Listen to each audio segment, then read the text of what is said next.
বাবলা নদীর জল বাড়ায় মিয়াগ্রাম টু টিয়াগ্রামের যে ব্রিজের কাছে যত জমি আছে সমস্ত জমি বাবলা নদীর তলায় চলে গেছে।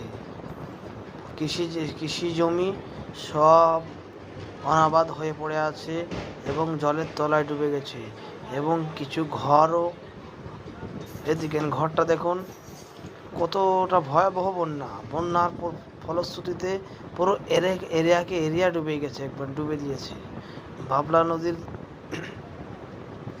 জলের ফলে পুরো এরিয়া ডুবে দিয়েছে, একবারে আপনাদের নজর পর্যন্ত যাবে না, এতটা সবই জল, পুরো জল চকচক চকচক চক করছে, সব জল দেখে নেন আপনারা।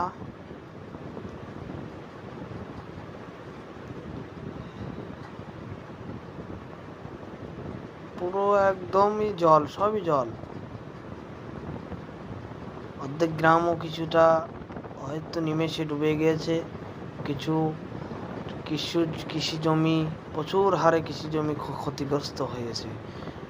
চাষাবাদ নষ্ট হয়ে গেছে সম্পূর্ণভাবে একদম। দেখুন একদম হারা, শুধু দু একটা গাছ হয়তো পানির ভিতরে, জলের ভিতরে দাঁড়িয়ে আছে, জলের দেখা যাচ্ছে, তাছাড়া কিছুই দেখা যাচ্ছে না। হয়তো অর্ধেক কিছুটা হয়তো জমি ওই দূরবর্তী এরিয়াতে হয়তো কোনো ডুবতে বাকি আছে, হয়তো এটা সম্পূর্ণ রাতারাতিভাবে ডুবে যাবে।